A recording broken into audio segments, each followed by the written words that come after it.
Roll it if you got it. Shout out to Mon Dukes. Looking out for your boy today. So just flip the page though, right? Let's continue going. Cause it's about to start getting real crazy here, right? You about to start seeing a whole lot of changes. Right? They even start creating firearms and printing and etc.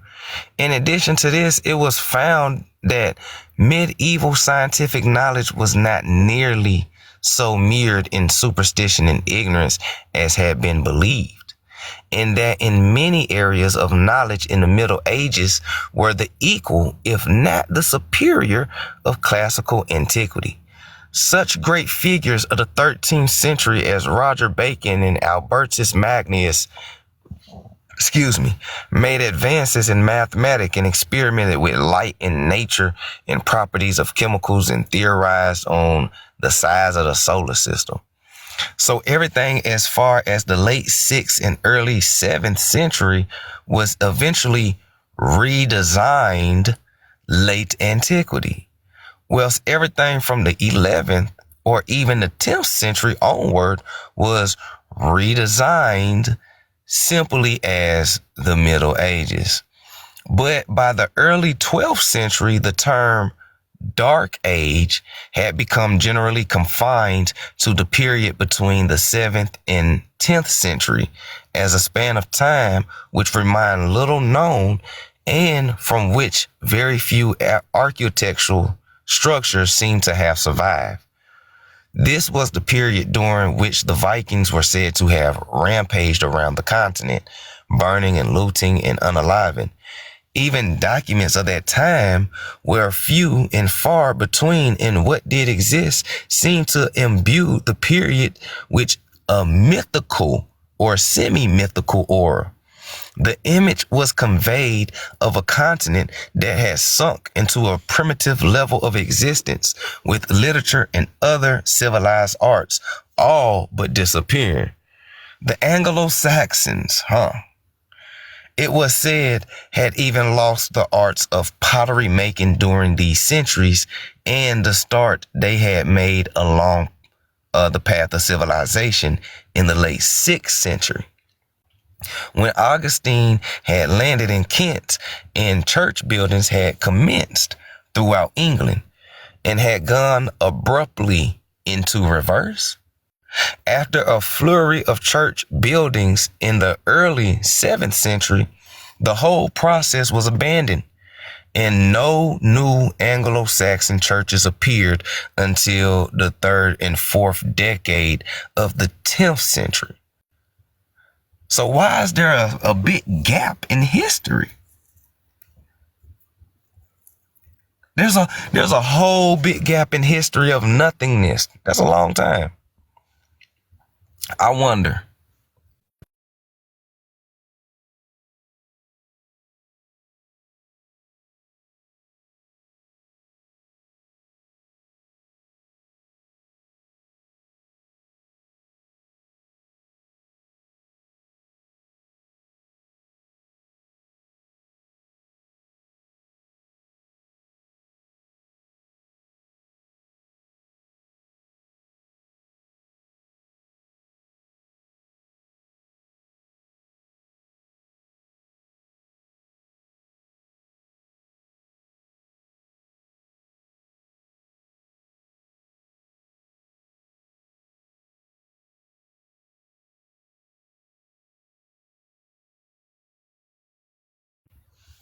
It was a long period of nothing, right? You said the Dark Ages was the Black Plague. Now we can plug this book in, right? Now we can plug this book in, huh? I know why there was a lot of nothing going on. Because there was a little ice age. We talking about 550 years of famine, billions of people passing away because of sickness, because of the famine. Climates that are normally hot are frozen over. No crops is being grown for a long time. Ain't nobody got the energy to build shit. Right? They said that no new architecture or structures was built. None of that for a while. That's because people was hungry. You ain't got no energy to build nothing. You trying to survive. I am self, what's happening? You trying to survive. Right? OG American, what's happening? Right? Light Bearing Empress was good. Right? You're trying to survive. You ain't worried about building nothing. One of the reasons why there was a lot of nothing going on in these times is because there was a little ice age that went on. This is also taken out of history. All right. This is also taken out of history.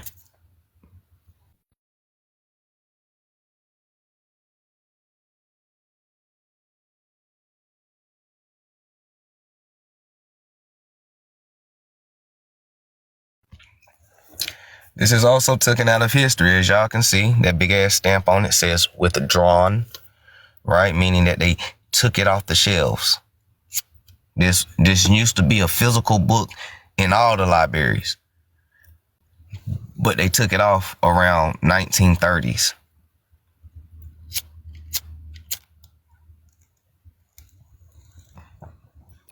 And I wonder why.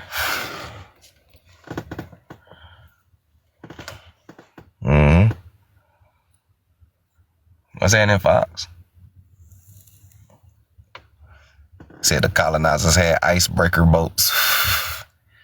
Now, Swarthy, if they had them icebreaker boats, slavery had to happen late 1800s when steel boats start being created that could break the ice.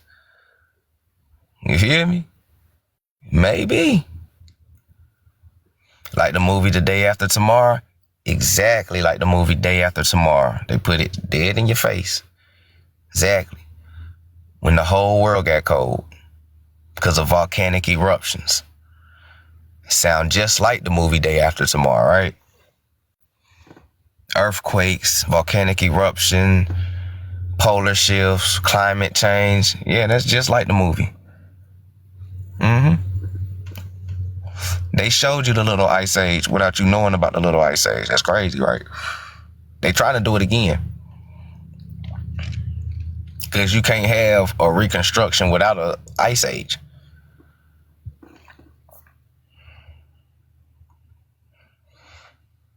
You know how fast you got to be moving to break ice that big? Man, look. So there was a lot of famine going on, right? There was a lot of famine going on. Now, when you do your research on mud floods start commencing around 1850s, late 1850s, 1860s, if I'm not mistaken. Well, that's because all the ice melted. All right, it started getting warmer again, right? All the ice melted. What happens when ice melt? Shit floods. Now, two continents had a different type, though, during this time, right? So, America, we got hit with a mud flood. Africa got hit with sandstorms. So, a lot of the Tartaria buildings in Africa is under the sand, right? In the deserts and shit. It's all buried up under the sand. Now, in America, our shit was buried under the mud. Europe, buried under the ice. Right? Iceland, Greenland, like, you know what I'm saying? It's buried under the ice.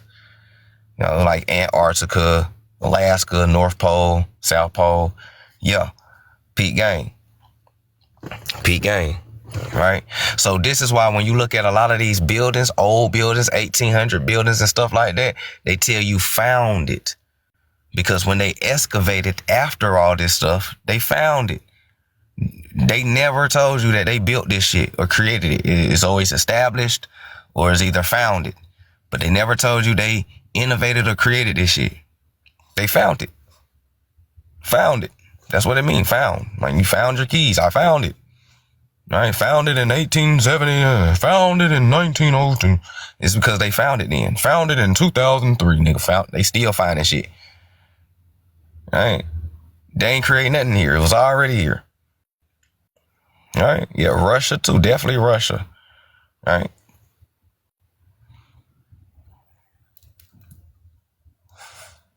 They just closed off the Sahara because of what they found under the sand. Yeah, a lot of their stuff is under the sand in the desert over there. So this is why there's a long period, right? We'll touch on this on another recap. The weekends is the recap. So Sunday, for those who missed when I covered the Little Ice Age, I hope to see y'all tomorrow morning. Cushion Coffee, first thing, 8 o'clock Eastern time. We'll go over the Little Ice Age for those who missed that gem. But let's get back into the Phantom Timeline real quick. I just wanted to show y'all why there's a gap into this history that they're talking about. All right.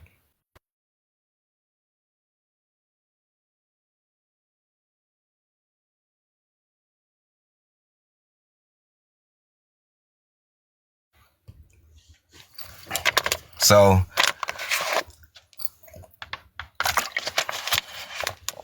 I got you. So now they said that there was nothing being done. Like the Anglo-Saxons wasn't creating nothing new for nothing. Like for not a long time. Decades even, right? About 3 or 4 decades after the 10th century, right? Indeed, the progress of archaeology throughout the 12th century seemed to just show how appropriate the term Dark Age was for this period. Because it was a dark age, right? Little Ice Age, there's no sun. When we get into it tomorrow morning, we'll read about there's a period where there's no sun, right? There were plenty of summers where there was no sun at all. Sometimes there was a whole year without sun, right? Dark than a motherfucker, right? Dark ages, famine, sickness, dark ages. But it was global though, right? It wasn't just in Europe, it was global. So how appropriate the term Dark Age was for this period. As archaeological exploration of Europe was extended in the middle decades of the 20th century, right? Right? Scholars were astonished by the lack of finds, right? It began to appear that not only had civilizations gone into reverse, but almost all signs of human life and existence had gone away entirely. I wonder why.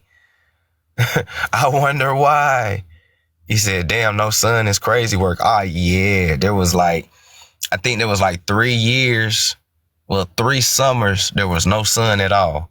And I think there was 1 or 2 years where there was no sun at all for the whole year. Shit was crazy because it was 5,000 volcanic eruptions that happened at the same time and earthquakes, and all of the smoke and ash covered the sun and the atmosphere horribly. And it blocked out the suns and the rays and everything. And that's when the Little Ice Age started commencing. I'm talking about places like Africa got to 0 Celsius and negatives and shit like that. That shit was crazy. Yeah, them ghost cities. Yeah. So they said that civilization had gone into reverse, but almost all signs of human life and existence had gone away entirely. Where the hell did people go? People don't just disappear. They said almost all signs of human life and existence had gone away entirely. Where the fuck did everybody go? That's like you waking up and you about to go get some coffee and you like, damn, where the fuck everybody at? It's empty cars in the street.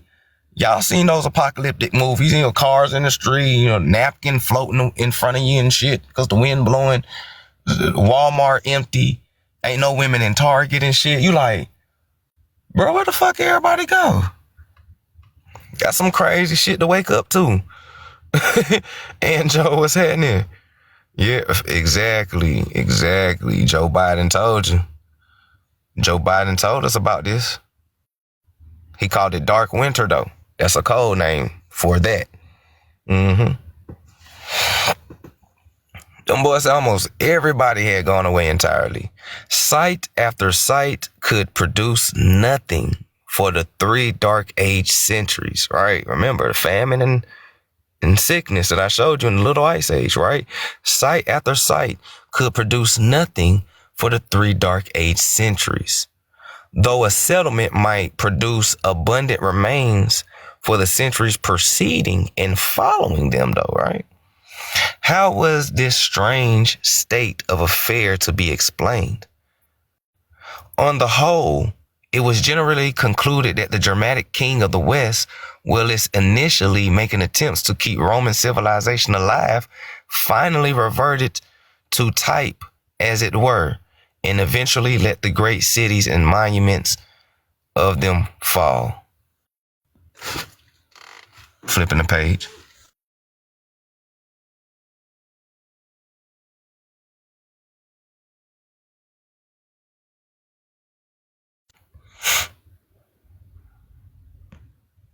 All right.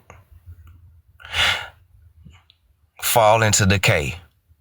This was the opinion, for an example, of Alphonse Dapache, who, along Henry Prien, was one of the first historians of the last century to emphasize the community between the civilization of Imperial Rome and the Germanic kingdoms, which replaced it in the West. Right? Germanic kingdoms replaced the Imperial of Rome in the West. Right? Those aren't the real British people. Those are Germanic people.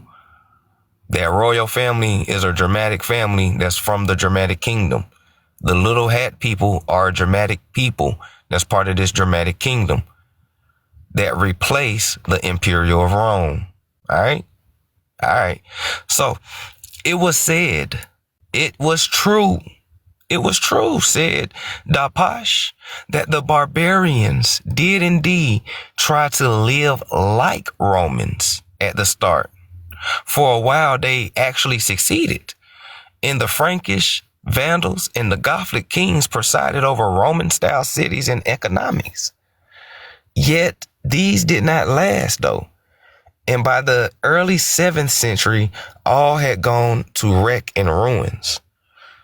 That was one opinion, and it is an opinion still echoed in the highest ranks of academia.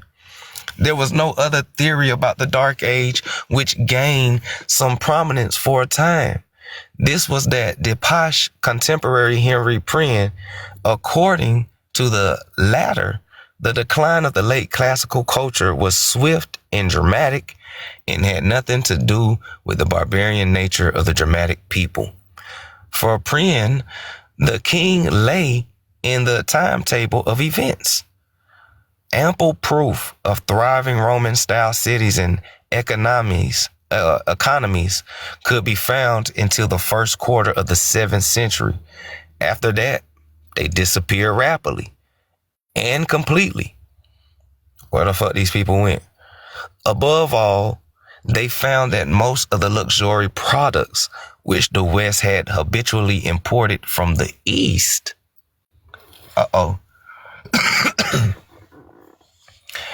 The West is the Roman civilization. Sophisticated products being imported from the East? What East? Right. America? It disappeared at this time, though. This was especially the case with the papyrus and the indispensable writing material, so essential for the smooth running of an urban mercantile culture, right? Such as the Roman. All other Eastern products, most deriving like papyrus from the Levantine countries, disappeared at the same time. So there's no paper, right? Yeah, Germanic is German. So they telling you all the paper disappeared, right? So if all the papers disappearing and all the people's disappearing, who the fuck is writing this shit? Nah, that's a question people should be asking. Hold on, bro. Hold on, fam. If all the papers disappearing and fucking people is disappearing almost entirely, who the fuck is writing this shit? Who is Columbus, nigga?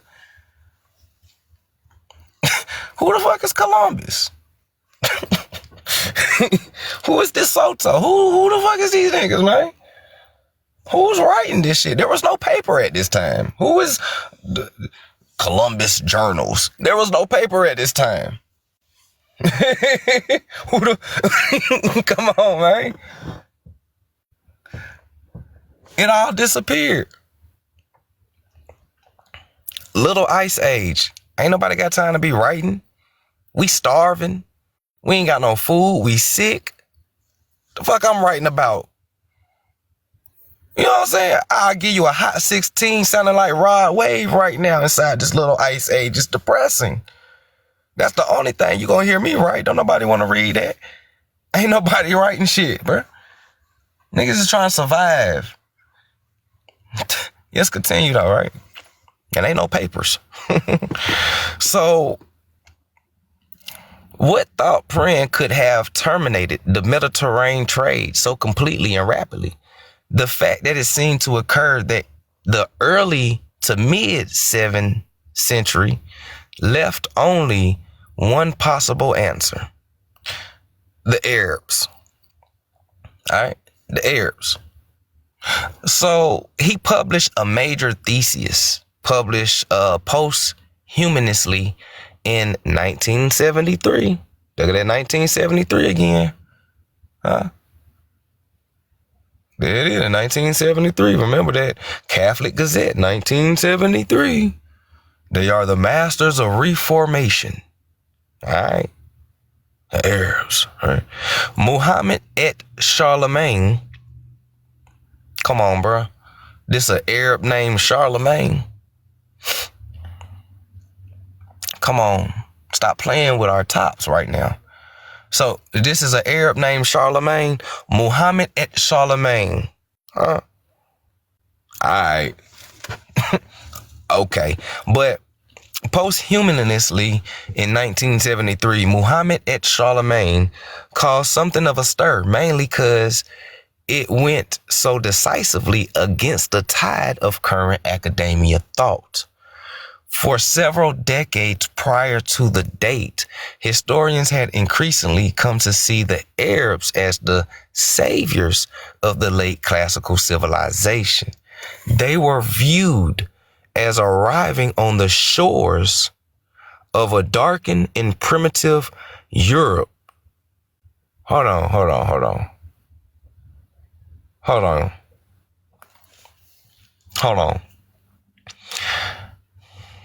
I thought like Saudi Arabia was connected to Europe. Hold on. I thought that Saudi Arabia and Europe is right there. What the fuck shores? Where the hell are these Arabs coming from? Talking about some shores of Europe. I thought we can just walk over. I thought it is connect. Okay, I thought it was connect. So what the fuck shores they talking about? Who is these Arabs? What shores? Could the Algonquin conquest, huh? Remember the Algonquin conquest? The Algonquins was called Arabs. Remember we read the Algonquin conquest. The Algonquins was called Arabs when they went to the Middle East. All right. Right? Remember, we dispelling false chronology.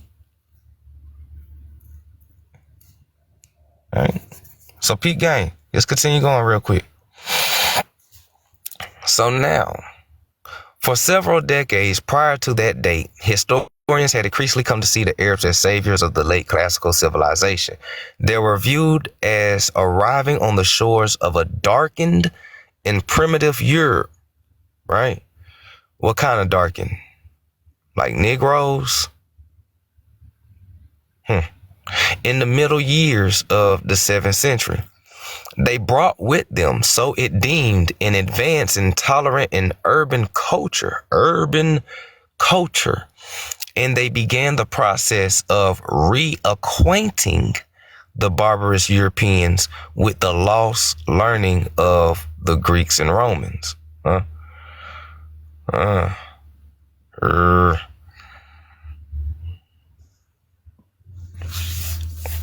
Flip the page.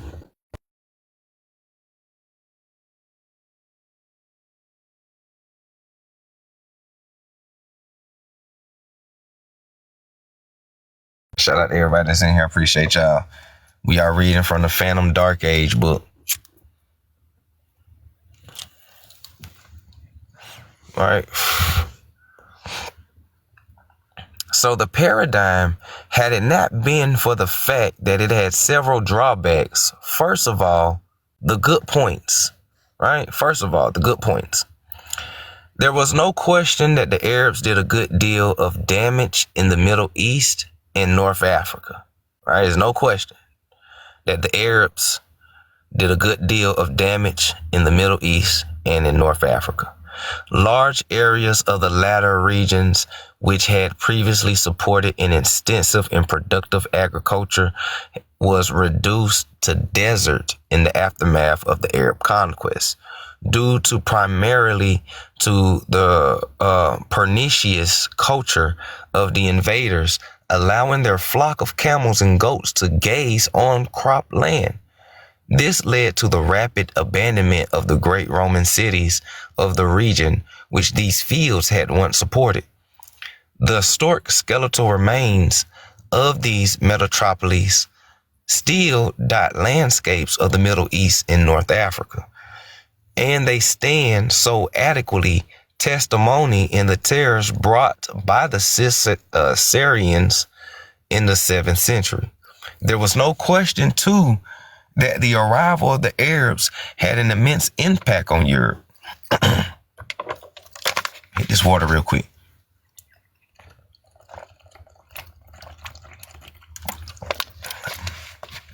There's no Middle East, right? Their pirate raids were well documented and proved by archaeology, and there seemed little doubt that the abandonment of Roman patterns of civilizations, unprotected villas in lowland areas, and the retreat to define hilltop strongholds throughout the Mediterranean Europe during the 7th century was a direct response to the threat posed by Arab corsairs and slave traders. That Europe's economy must have suffered in other ways is also evident. Excuse me. No normal trade could be conducted along the Mediterranean route so long as these were being scoured by Arab pirates, Moors. Cities and towns, particularly ports such as Marseille, which depended upon Mediterranean trade, must have suffered. Furthermore, the Arab conquest of Spain and Sicily, Moors, together with major armed raids deep into Gaul in Italy, can only have caused a great degree of destruction and a certain amount of depopulation. Depopulation, huh? There we go. People disappearing and being depopulated again. Shit, the population of Earth was probably like 2 when all this shit was done, because damn. Shit. They're just getting rid of everybody, ain't they?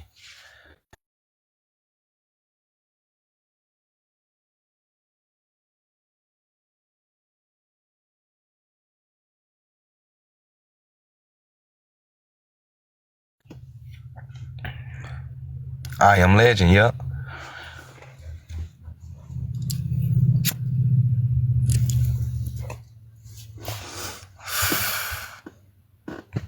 So, what caused the fall of Rome, as they say, right? Right? What caused the Rome? What caused the fall of Rome? In the view of such chaotic and apparently contradictory evidence, it is perhaps necessary to look again at the whole question of Rome's decline and fall. This is surely central to the whole Dark Age question. Theories about the fall of Rome have, of course, been thick on the grounds for many centuries. As we saw above, the quote-unquote traditional view that had been caused by violence of the invading barbarians in the 5th century was seriously undermined by the application of the new and more strenuous methods of historical inquiry during the 19th century. Indeed, by the first decades of the 20th century, it had become apparent that as an imperial power, Rome was already in fairly advanced state of decay by the end of the 2nd century. Over 200 years before the official end of the empire in 476. Nigga. All right. Historians began to speak of the quote unquote crisis at that time, right? What crisis? All right. They noted that a contraction of Roman power in the 3rd century, the loss and abandonment of several provinces, and the beginning of Dacia in parts of Germany. They noted too a general shrinking of cities in the cessation of construction on the monumental scale, right? So they stopped building, right? Population shrinking. They stopped building. There's a quote unquote crisis going on. Sound like famine, huh? All the great structures which to this day dot Europe and elicit the admiration and astonishment of the tourists. The aqueducts and the amphitheaters in the city halls were raised before the beginning of the 3rd century. After that, there was almost nothing. More and more historians began to discern, quote, a fundamental structural change, unquote, at that time, which the great emperors at the end of that century and Constantine himself at the beginning of the next, did but stabilize. A new consensus developed according to which there were, quote, 2 successive Roman empires. First, there is the Roman Empire of Augustus and Antoine, of which we mainly think the majestic web of planned cities and straight roads, all leading to Rome, right?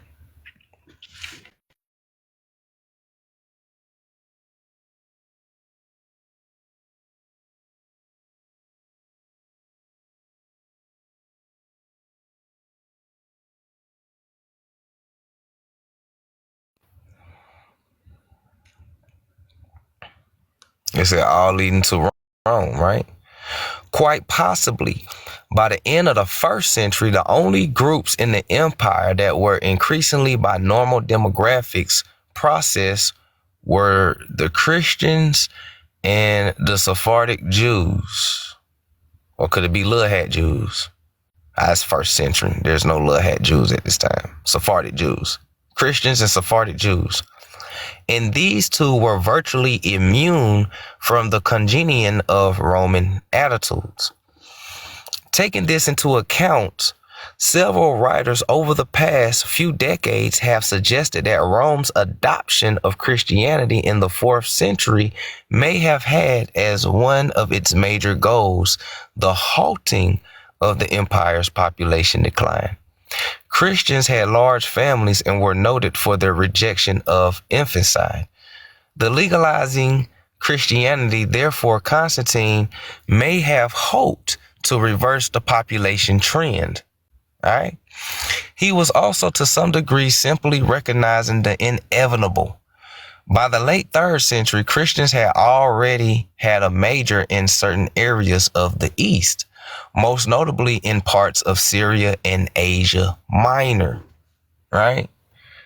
Were apparently the only groups, apart from the Sephardic Jews, registering an increase in many other areas. This was achieved both by conversion and by simple demographics. The Sephardic Jews, too, by that time formed a significant element in the empire's population. And for the same reason, they, like their Christian cousins, abhorred the practice of infanticide and abortion.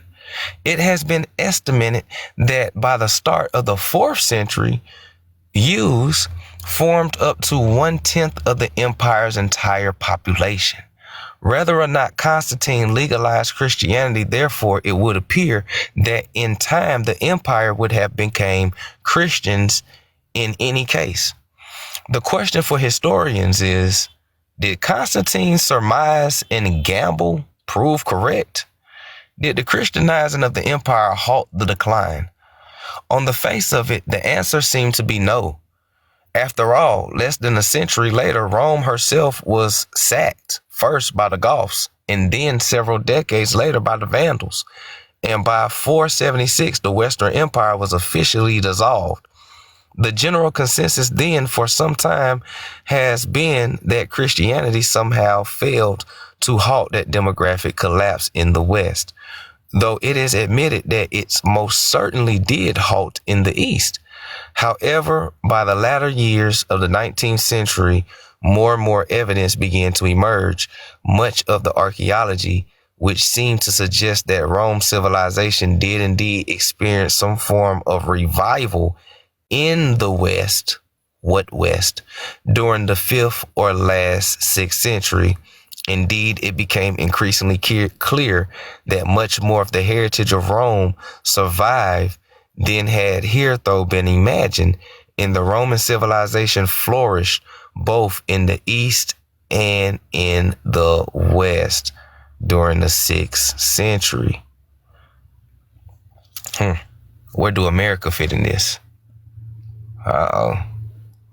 So you had 2 Roman empires, but they only teach you about one. All right.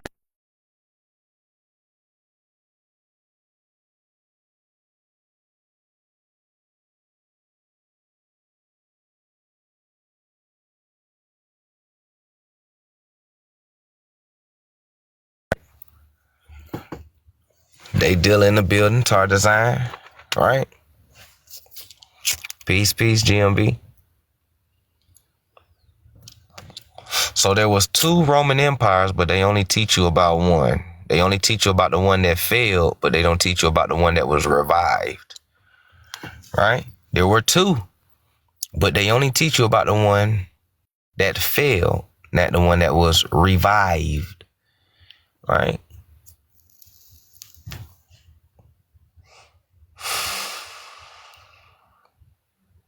All right. Let's see where we at. Do.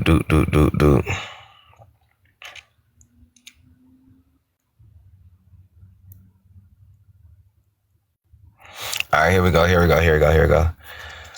So the German emperor, such a figure, along with his ancestors and progeny, would need 2 or 3 centuries in which to reign, and one, therefore, be involved in general distortion of chronology. Listen to what they're telling you. All right?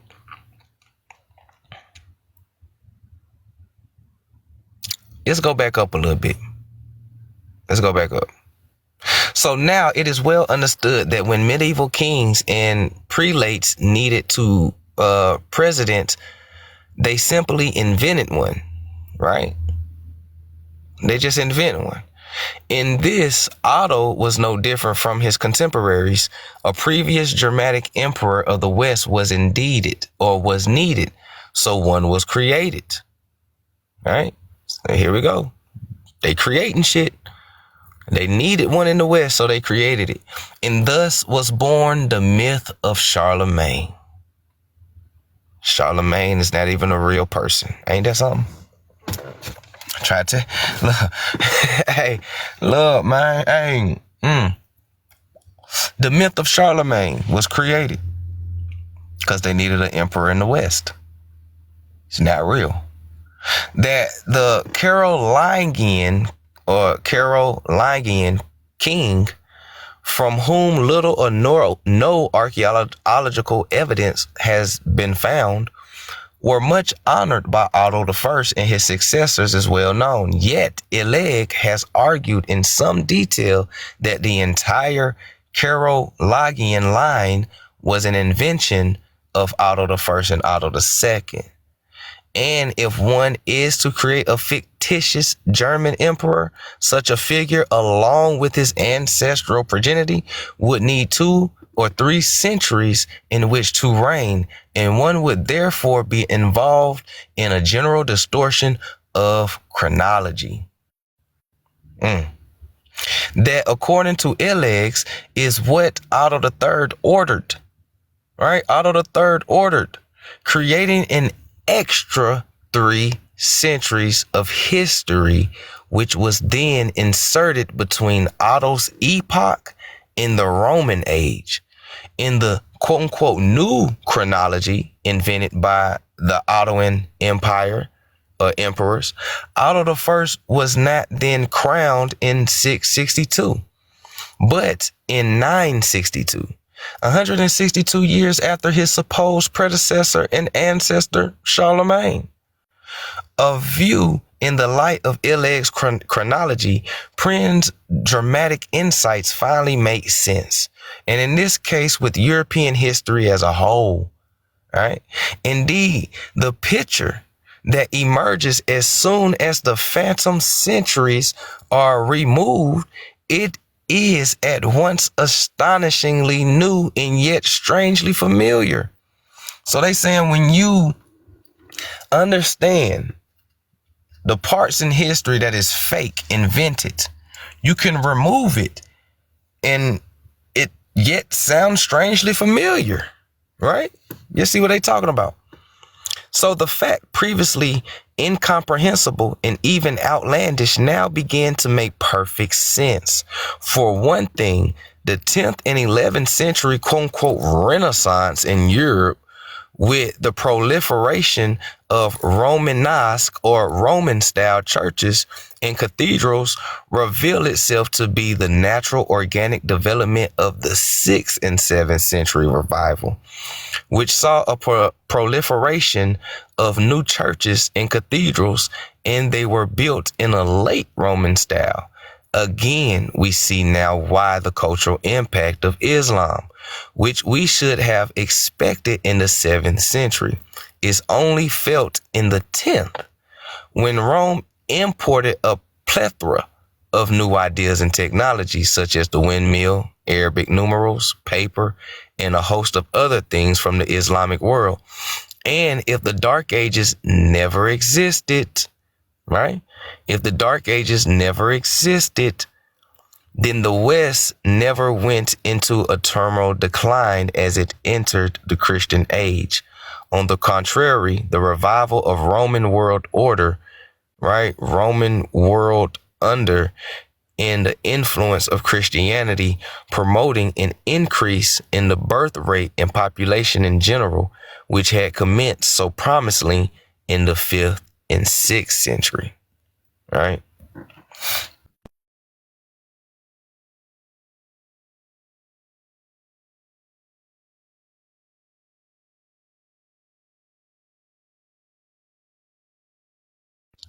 P gang, y'all good? Y'all straight? Gotta check in on y'all. If you're new to the page, I appreciate y'all for tuning in. Go ahead and hit that plus button so you'll be notified every time we go live. Y'all already know we do this all the time, man. I hope y'all enjoying this live right here. The Phantom Timeline is what we reading from, right? The Phantom Timeline. We breaking down how there's 1,000 years of fabricated history, right? Right?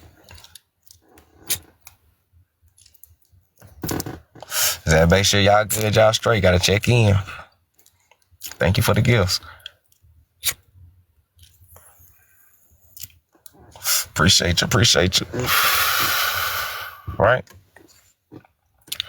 So now, right? D-Source, what's happening?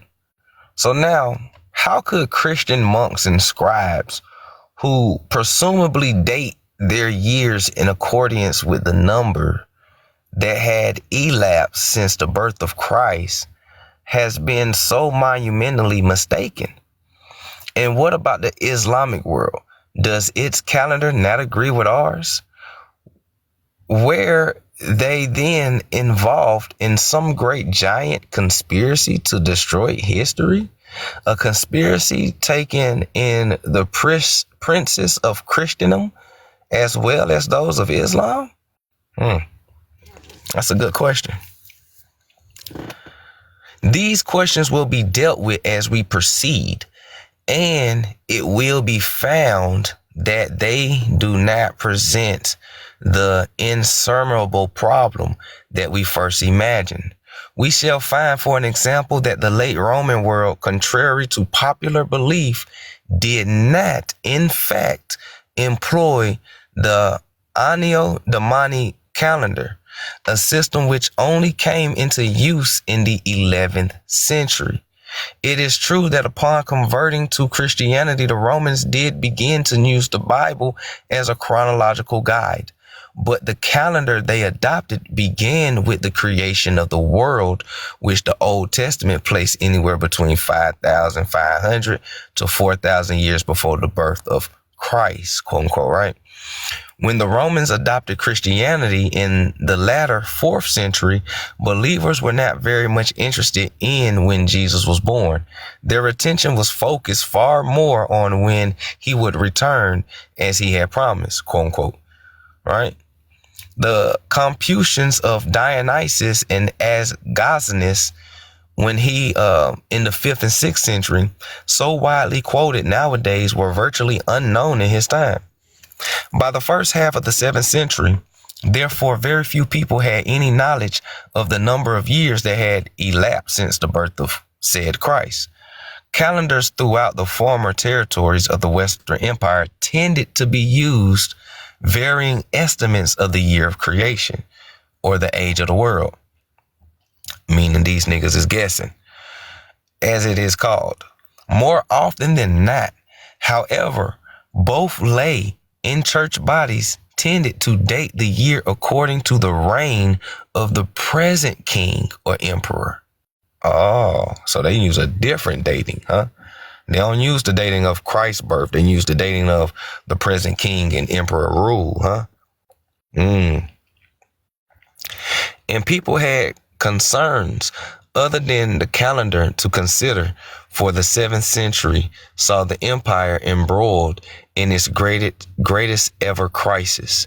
It is no coincidence that the beginning of the dark centuries, as defined by Gibbons and a host of later historians, occurred in the first quarter of the 7th century, coincidentally precisely with the reign of Hercules,